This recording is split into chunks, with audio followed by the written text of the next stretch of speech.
Jules Verne. 10 heures en chasse, chapitre 1. Il y a des gens qui n'aiment point les chasseurs, et peut-être n'ont-ils pas tout à fait tort.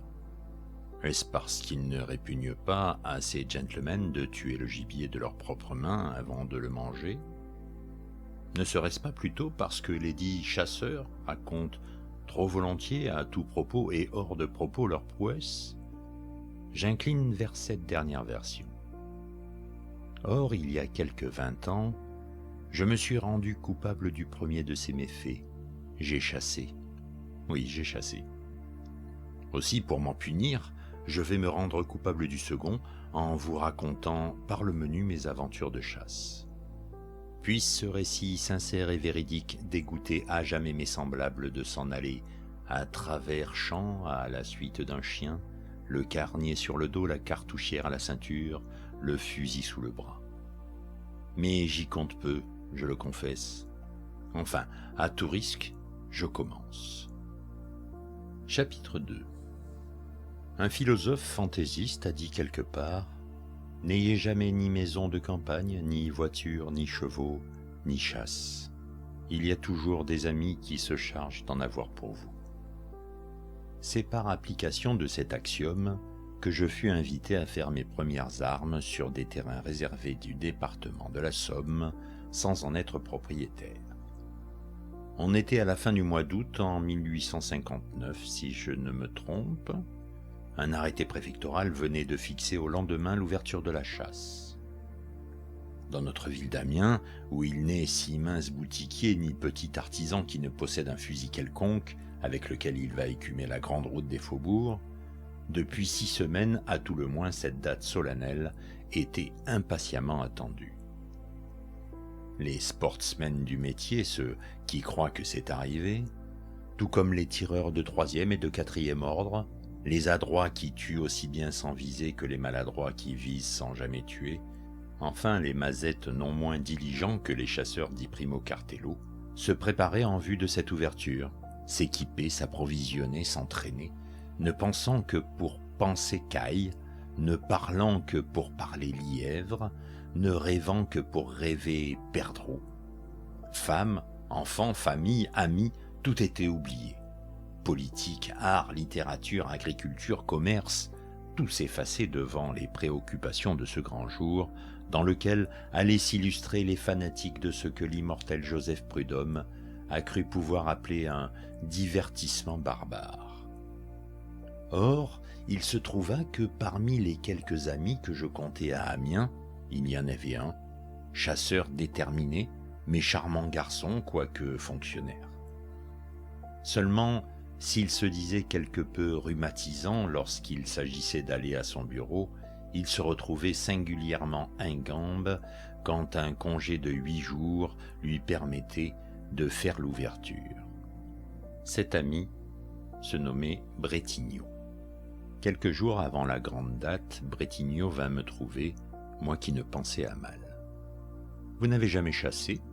me dit-il avec ce ton de supériorité qui comprend 2 parties de bienveillance contre 8 de dédain. « Jamais, Bretigno, répondis-je, et je n'ai point la pensée de... »« Eh bien, venez donc faire l'ouverture avec moi, répondit Bretigno. Nous avons sur la commune d'Hérissart 200 hectares réservés où le gibier pullule.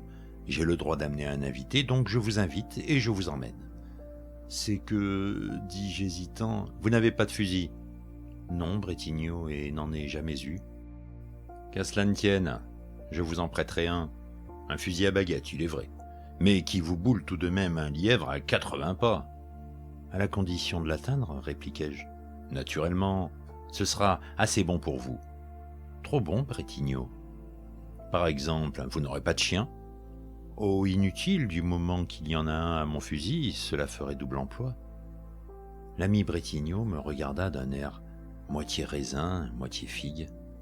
Il n'aime pas cet homme que l'on plaisante ainsi des choses de chasse. C'est sacré, cela.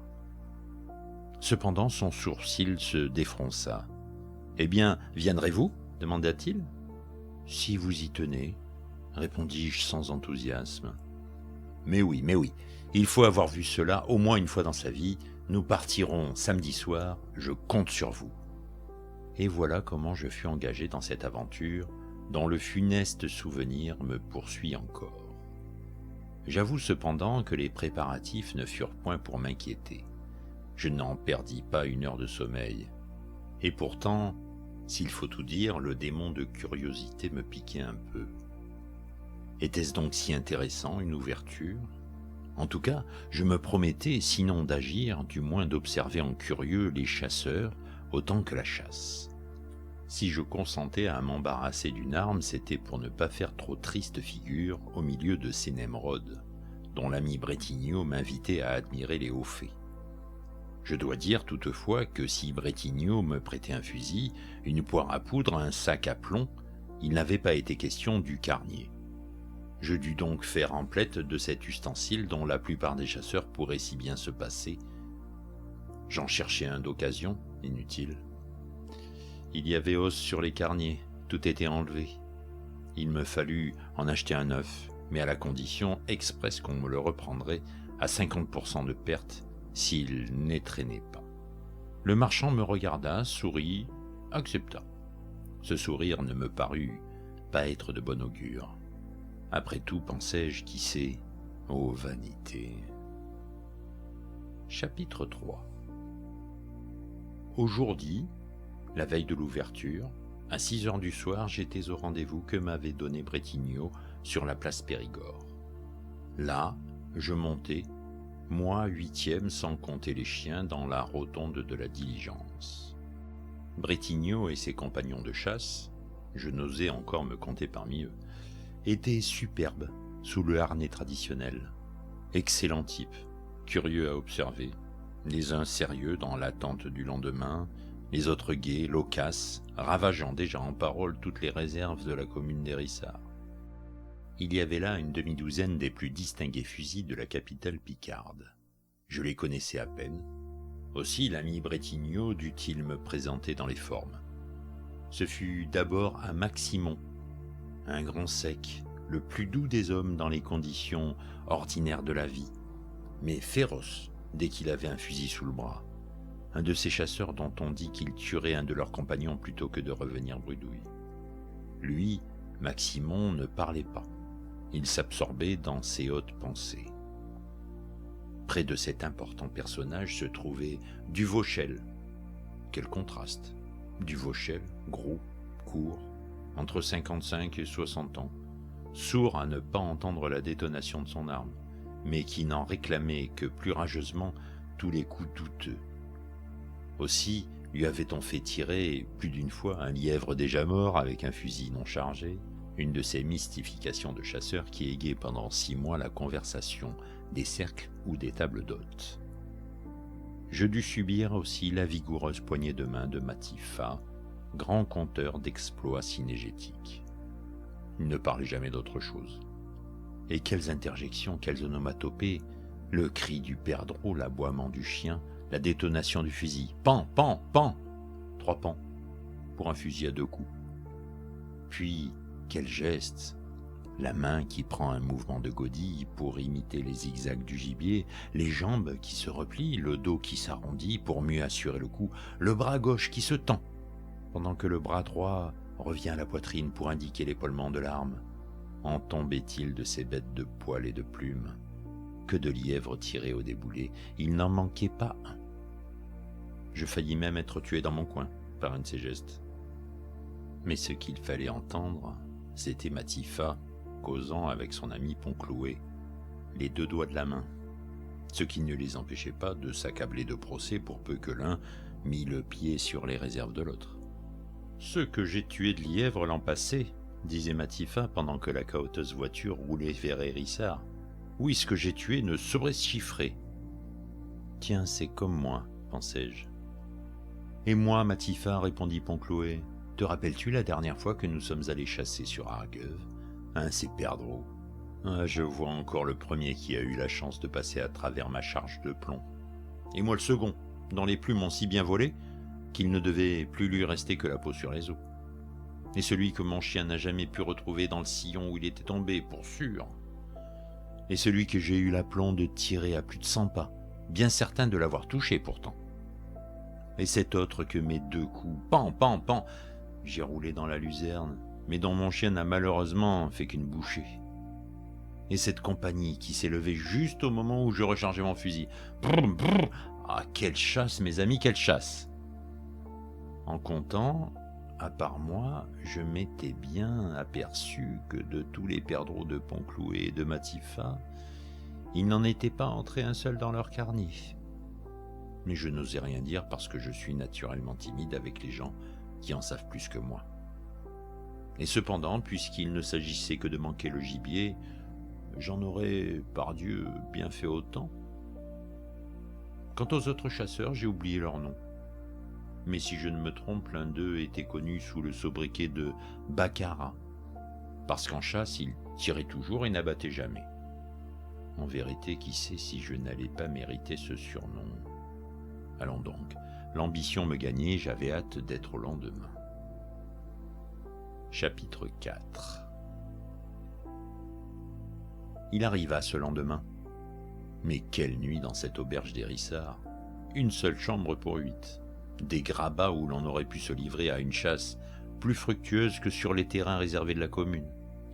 D'odieux parasites fraternellement partagés avec les chiens, couchés près des lits, et qui se grattaient à faire trembler le plancher. Et moi qui avais naïvement demandé à notre hôtesse, vieille picarde à Tignasse rebelle, s'il n'y avait pas de puce dans son dortoir. « Oh non !» m'avait-elle répondu, « les punaises les mangeraient !»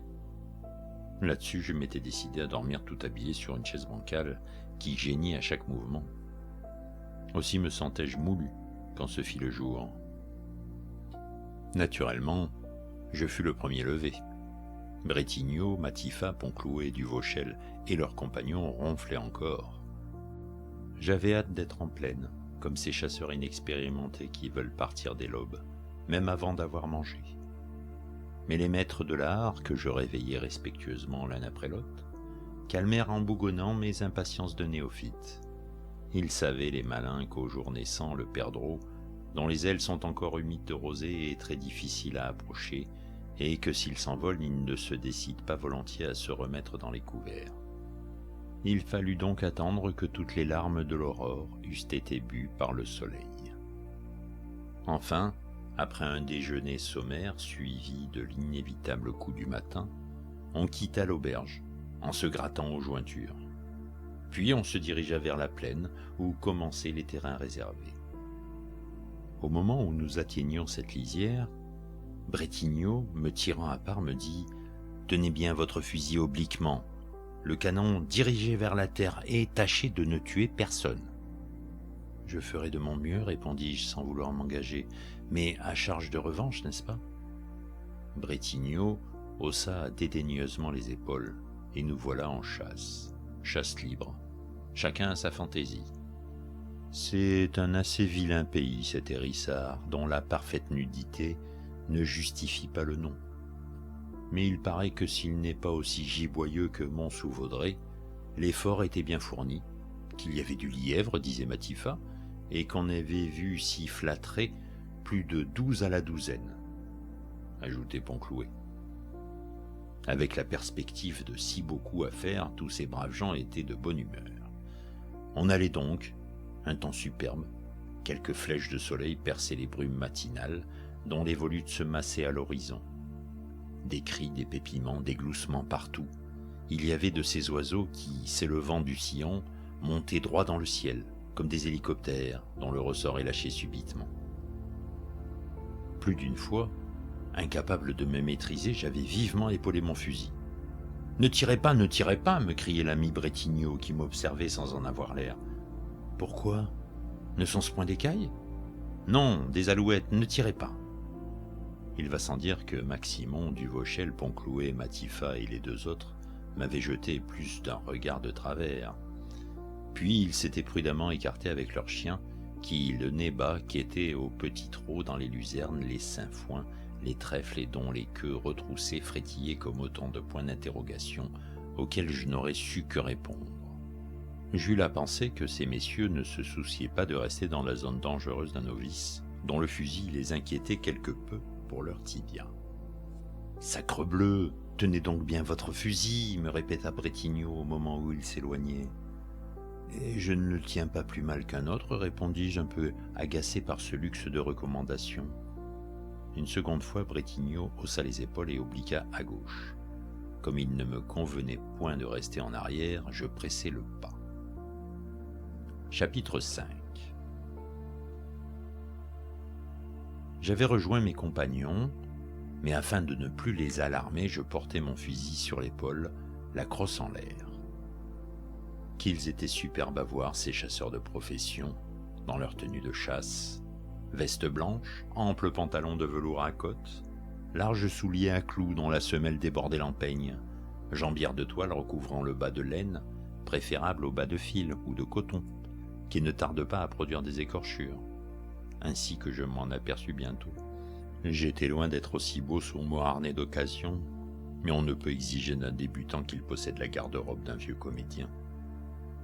Par exemple, en fait de gibier, je ne voyais rien.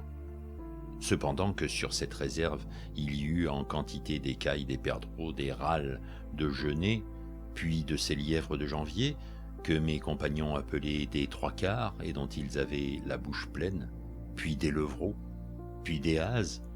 Il fallait le croire puisqu'ils l'affirmaient. Et même, m'avait dit l'ami Brétigno, évitez de tirer les haases pleines. C'est indigne d'un chasseur.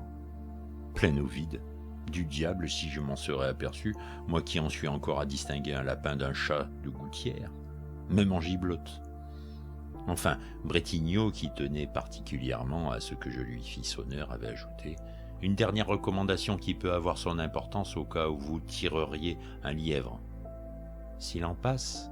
fis-je observer d'un ton narquois. « Il en passera, » répondit froidement Brétigno.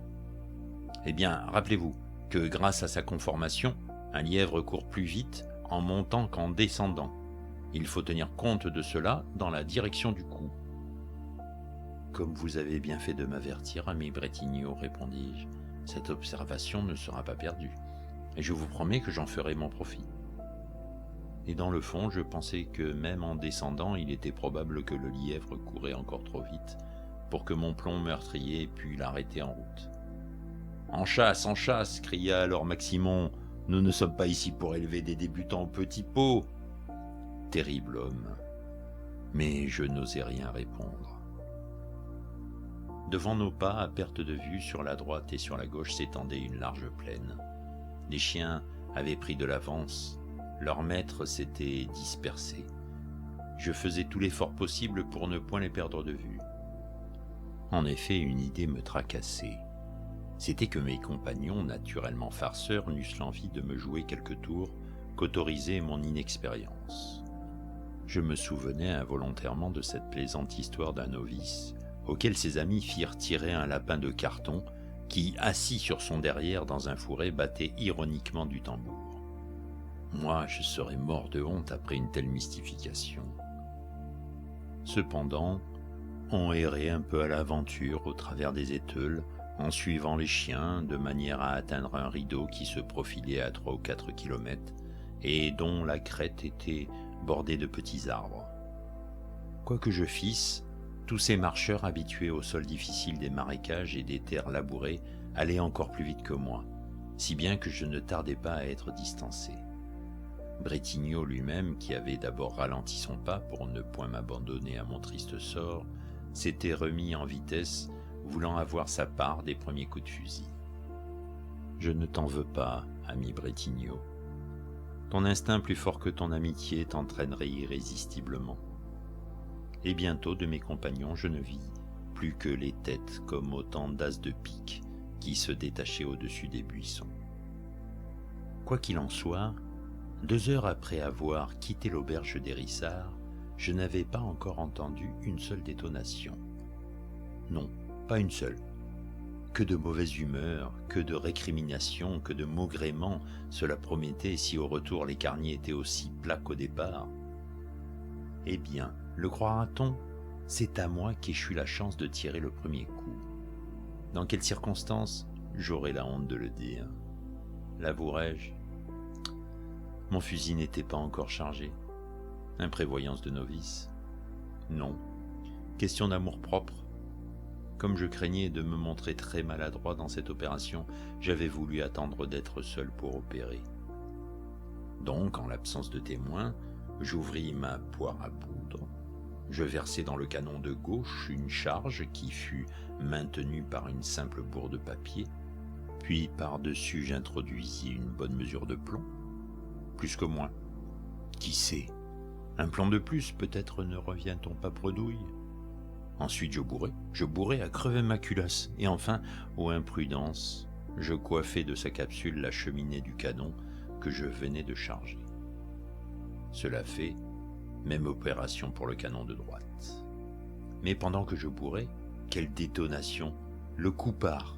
Toute la première charge me rase la figure. J'avais oublié de rabattre sur la capsule le chien du canon de gauche, et une secousse avait suffi à le faire retomber. Avis au novice. J'aurais pu signaler l'ouverture de la chasse dans le département de la Somme par un accident déplorable. Quel fait divers pour les journaux de la localité! Et pourtant, si au moment où ce coup partait par inadvertance, oui, l'idée me vint, si dans la direction de la charge il était passé un gibier quelconque, je l'aurais sans doute abattu. C'était peut-être une chance que je ne retrouverais pas. Chapitre 6. Cependant, Bretigno et ses compagnons avaient atteint le rideau. Là, arrêtés, ils discutaient sur ce qu'il convenait de faire pour conjurer la mauvaise fortune. J'arrivai près d'eux, après avoir rechargé mon fusil, avec grande précaution cette fois. Ce fut Maximon qui m'adressa la parole, mais d'un ton hautain comme il convenait à un maître. « Vous avez tiré ?» me dit-il. « Oui, c'est-à-dire oui, j'ai tiré. » « Un perdreau ?»« Un perdreau. » Pour rien au monde, je n'aurais avoué ma maladresse devant cet aéropage. « Et où est-il, ce perdreau ?» demanda Maximon en touchant mon carnier vide du bout de son fusil. « Perdu, » répondis-je effrontément. « Que voulez-vous, je n'avais pas de chien. Ah, si j'avais eu un chien !» « Allons, avec un tel aplomb, on ne peut pas manquer de devenir un vrai chasseur. » Soudain, l'interrogatoire que je subissais fut brusquement interrompu. Le chien de Ponclouet venait de faire partir une caille, à moins de 10 pas. Involontairement, par instinct si l'on veut, je mis en joue, et pan, comme disait Matifat. Quelle gifle je reçus pour avoir mal épaulé. Une de ces gifles, il est vrai, dont on ne peut demander raison à personne. Mais mon coup de fusil avait été instantanément suivi d'un autre, celui de Ponclouet.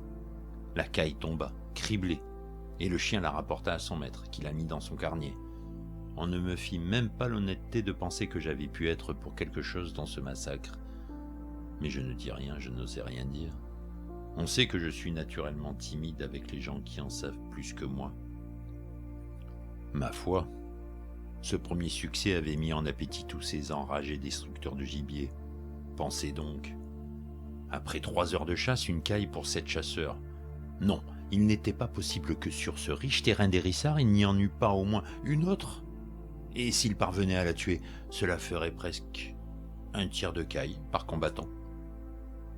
Le rideau franchi, on se retrouva sur le déplorable sol des terres labourées.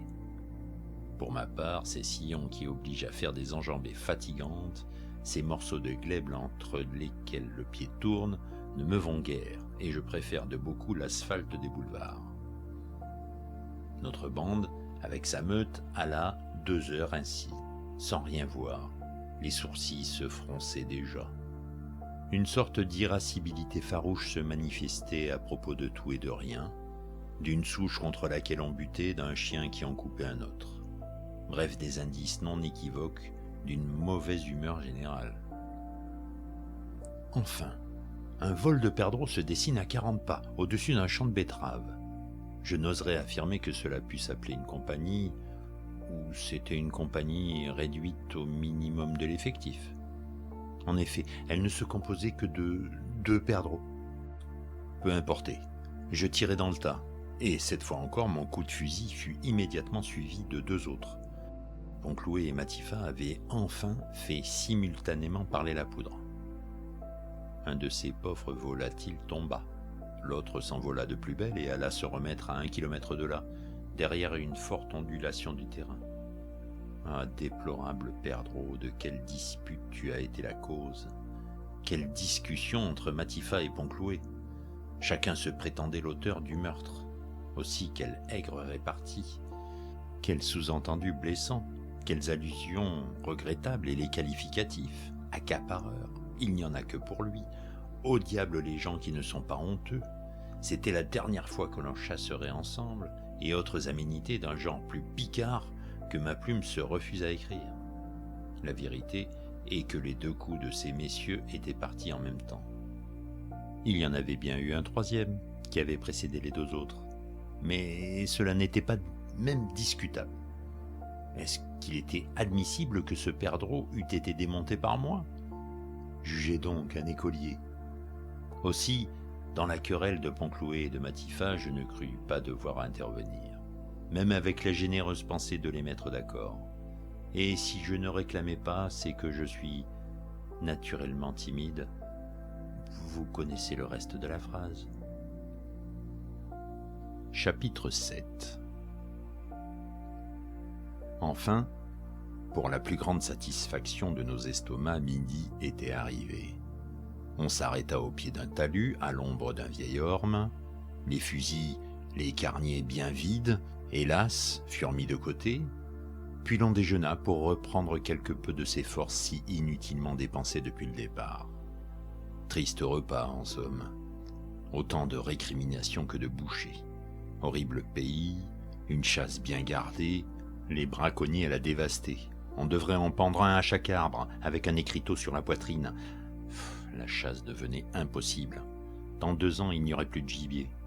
Pourquoi ne pas l'interdire pendant un certain temps? Oui, non, enfin, toute la litanie des chasseurs qui n'ont rien tué depuis l'aube. Puis la dispute recommença entre Poncloué et Matifat à propos du perdreau mitoyen en contestation. Les autres s'en mêlèrent, je crus qu'on allait en venir aux mains. Enfin, 1 heure après, tous se remirent en marche, bien lestés et bien humectés, comme l'on dit ici. Peut-être avant dîner serait-on plus heureux. Quel est le véritable chasseur qui ne conserve pas un peu d'espoir jusqu'à l'heure où il entend rappeler les perdreaux, cherchant à se réunir pour passer la nuit en famille? Nous voilà repartis. Les chiens, presque aussi grognons que nous, avaient pris les devants. Leur maître hurlait après eux avec ces intonations terribles qui ressemblent au commandement de la marine anglaise. Je suivais d'un pas indécis, je commençais à être éreinté. Mon carnier, si vite qu'il fût, me pesait sur les reins. Mon fusil d'un poids invraisemblable me faisait regretter ma canne. La poire à poudre, le sac à plomb, j'eusse volontiers confié tous ces objets embarrassants à l'un des petits paysans qui me suivait d'un air moqueur en me demandant combien j'en avais tué de chécapat. Mais je n'osais pas par amour propre. 2 heures, 2 mortelles heures s'écoulèrent encore. Nous avions bien 15 kilomètres dans les jambes. Ce qui me paraissait évident, c'est que de toute cette excursion, je rapporterais plutôt une courbature qu'une demi-douzaine de cailles. Tout à coup, quel froufrou se fait entendre et me déconcerte cette fois. C'est bien une compagnie de perdreaux qui s'élève au-dessus d'un buisson. Fusillade générale, feu à volonté. 15 coups de fusil partent pour le moins, le mien compris. Un cri se fait entendre à travers la fumée, je regarde. À ce moment, une figure apparaît au-dessus du buisson. C'était un paysan, la joue droite grosse comme s'il avait eu une noix dans la bouche. « Bon, un accident !» s'écria Bretigno. « Il ne manquait plus que cela !» riposta Duvauchel. Ce fut tout ce que leur inspira ce délit de coups et blessures sans intention de donner la mort, comme dit le code. Et ces gens dépourvus d'entrailles, courant vers leurs chiens qui rapportaient 2 perdreaux, blessés seulement, achevèrent à coups de talons de bottes ces infortunés volatiles. Je leur en souhaite autant, s'ils ont jamais besoin d'être achevés. Et pendant ce temps, l'indigène était toujours là, avec sa grosse joue, ne pouvant parler. Mais voici que Bretigno et ses compagnons reviennent sur leurs pas. « Eh bien, ce brave homme, qu'a-t-il donc ?» demanda Maximon d'un ton protecteur. « Parbleu, il a un grain de plomb dans la joue, répondis-je. « Bah, ce n'est rien, répartit Duvauchel, ce n'est rien. » Si, fit le paysan, qui crut devoir souligner l'importance de sa blessure par une grimace horrible. Mais qui donc a été assez maladroit pour endommager ce pauvre diable demanda Bretigno, dont le regard interrogateur finit par s'arrêter sur moi. « Est-ce que vous n'avez pas tiré ?» me dit Maximon. « Oui, j'ai tiré, comme tout le monde. »« Eh bien, la question est jugée, s'écria Duvauchel. « Vous êtes aussi maladroit chasseur que Napoléon Ier, reprit Poncloué, qui détestait l'Empire. »« Moi ? Moi » m'écriai-je. « Ce ne peut être que vous, me dit sévèrement Bretigno. Décidément, ce monsieur est un homme dangereux, reprit Matifat. Et quand on est aussi novice, ajouta Panclouet, on refuse les invitations d'où qu'elles viennent. Et là-dessus, tous trois s'en allèrent. Je compris. On me laissait le blessé pour compte. Je m'exécutai, je tirai ma bourse, et j'offris 10 francs à ce brave paysan dont la joue droite se dégonfla instantanément. Sans doute il avait avalé sa noix. « Ça va mieux ?» lui dis-je. « Oh là là, je me reprends » répondit-il en regonflant sa joue gauche. « Ah non !» dis-je, « non. Assez d'une joue pour cette fois. » Et je m'en allai. Chapitre 8. Pendant que je me débrouillais ainsi avec ce malin Picard, les autres prenaient les devants. D'ailleurs, il m'avait très bien fait entendre qu'on n'était pas en sûreté dans le voisinage d'un maladroit tel que moi, dont la plus vulgaire prudence commandait de s'écarter. Bretigno lui-même, sévère mais injuste, m'abandonnait comme si j'eusse été un jettator, doué d'un mauvais œil. Tous disparurent bientôt derrière un petit bois sur la gauche. S'il faut le dire, je n'en fus pas autrement fâché. Au moins, je ne serais responsable que de mes actes. J'étais donc seul au milieu de cette plaine qui n'en finissait pas. Qu'étais-je donc venu faire, là, grand Dieu, avec tout ce harnachement sur les épaules? Pas un perdreau qui sollicite à mon coup de fusil, pas un yeuvre, comme disent les paysans picards, dont j'aurais pu suivre les randonnées, un mot de l'argot des chasseurs, au lieu d'être tranquillement dans mon cabinet à lire, à écrire, ou même à ne rien faire. J'allais sans but. Je prenais les sentiers battus, de préférence aux terres labourées, je m'asseyais pendant 10 minutes, je marchais pendant 20. Pas de maison dans un rayon de 5 kilomètres, pas un clocher pointant au-dessus de l'horizon. C'était le désert. De temps en temps, un poteau menaçant, les intrus de cette mystifiante inscription « chasse réservée ».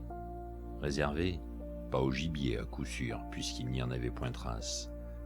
Enfin, j'allais toujours, rêvant, philosophant, le fusil en bandoulière, traînant la patte. À mon gré, le soleil ne s'abaissait pas assez vite sur l'horizon.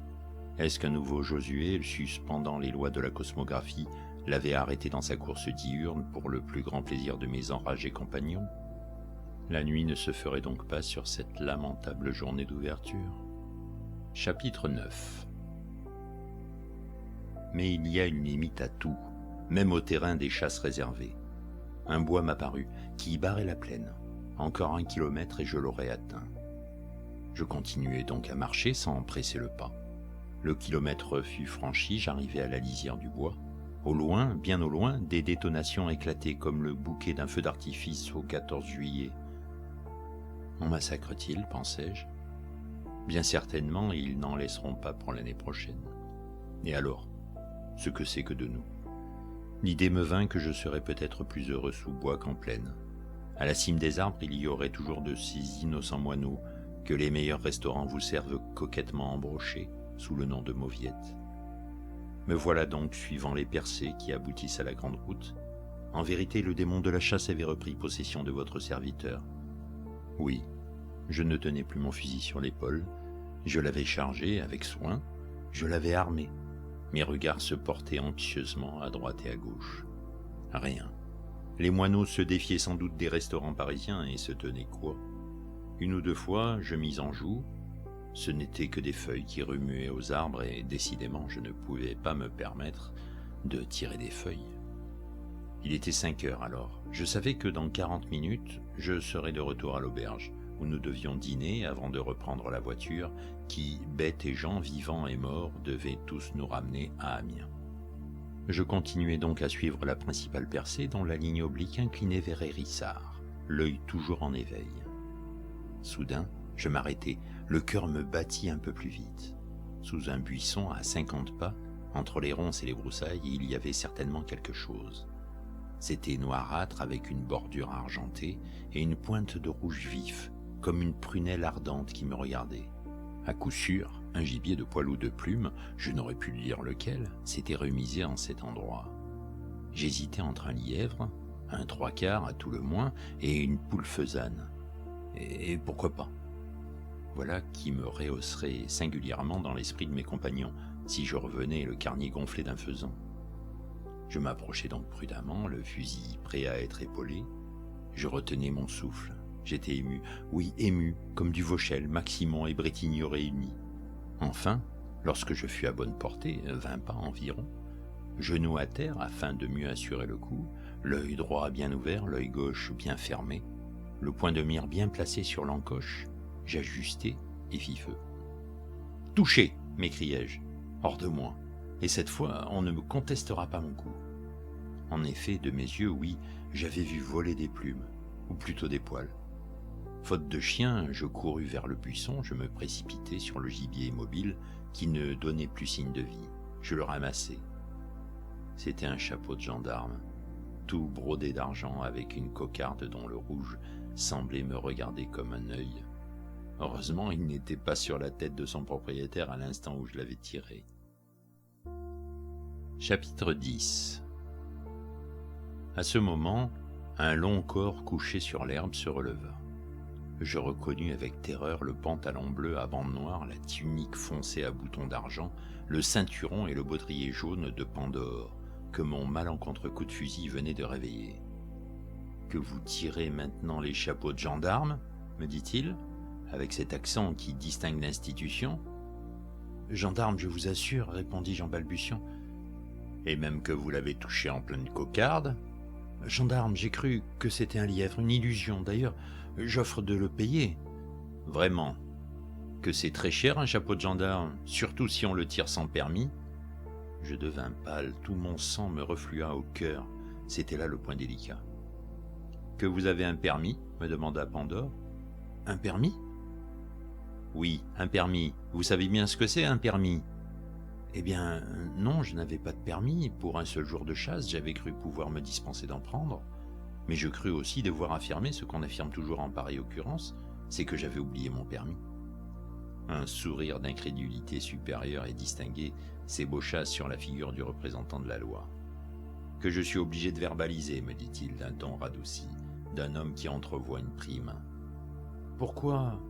Dès demain, je vous l'enverrai, ce permis, mon brave gendarme, et... »« Oui, je sais, répondit Pandore, mais que je suis obligé de verbaliser. »« Eh bien, verbalisez, puisque vous êtes insensible à la prière d'un débutant. » Un gendarme qui serait sensible ne serait plus un gendarme. Celui-ci tira de sa poche un calepin, enveloppé dans un parchemin jaunâtre. « Que vous vous nommez ?» me demanda-t-il. Voilà, je n'étais pas sans savoir qu'il est d'usage en ces graves conjonctures de donner à l'autorité le nom d'un ami. Si même à cette époque j'avais eu l'honneur d'être membre de l'Académie d'Amiens, peut-être n'eussé-je pas hésité à livrer le nom d'un de mes collègues. Mais je me contentai de rendre celui d'un de mes vieux camarades de Paris, un pianiste de grand talent. Le brave garçon, en ce moment sans doute tout entier à l'exercice du 4e doigt, ne pouvait se douter que l'on verbalisait contre lui à propos d'un délit de chasse. Pandore prit soigneusement le nom de cette victime, sa profession, son âge, son adresse, puis il me pria poliment de lui confier mon fusil. Ce que je m'empressai de faire, c'était autant de moins à porter. Je lui demandai même de comprendre le carnier, le sac à plomb et la poire à poudre dans l'ensemble de la confiscation, mais il s'y refusa, avec un désintéressement que je regrettais. Restait la question du chapeau. Elle fut réglée incontinent au prix d'1 pièce d'or, à la satisfaction des deux parties contractantes. « C'est fâcheux, dis-je, ce chapeau était bien conservé. »« Un chapeau presque neuf, répondit Pandore, que je l'avais acheté il y a 6 ans, d'un brigadier qui prenait sa retraite. » Et après l'avoir remis sur sa tête d'un geste réglementaire, le majestueux gendarme, se balançant sur la hanche, s'en alla de son côté et moi du mien. 1 heure après, j'avais atteint l'auberge, dissimulant de mon mieux la disparition du fusil confisqué, et ne soufflai mot de ma mésaventure. Disons que mes compagnons rapportaient de leur expédition 1 caille et 2 perdreaux pour 7. Quant à Poncloué et Matifat, ils étaient brouillés à mort depuis leur dispute, et des coups de poing avaient été échangés entre Maximon et Duvauchel, à propos d'un lièvre qui courait encore. Chapitre 11. Telle est la série des émotions par lesquelles j'ai passé pendant cette journée mémorable. J'avais peut-être tué 1 caille, peut-être tué un perdreau, peut-être blessé un paysan, mais très certainement j'avais criblé un chapeau de gendarme. Pris sans permis, un procès-verbal avait été dressé contre moi, sous le nom d'un autre. J'avais trompé l'autorité. Que peut-il arriver de plus à un apprenti chasseur pour son début dans la carrière des Anderson et des Pertuisé? Il va sans dire que mon ami le pianiste dut être fort désagréablement surpris quand il reçut une assignation à comparaître devant le tribunal correctionnel de Doullens. J'ai su depuis qu'il ne lui avait pas été possible de prouver un alibi. En conséquence, il avait été condamné à 16 francs d'amende, plus les frais, se montant à pareille somme. Je me hâte d'ajouter que, quelque temps après, il reçut par la poste, sous la rubrique « Restitution », un mandat de 32 francs qui l'indemnisait de ses débours. Il n'a jamais su de qui cela venait, mais la tâche correctionnelle ne l'a pas moins marqué au front, et il a un casier judiciaire.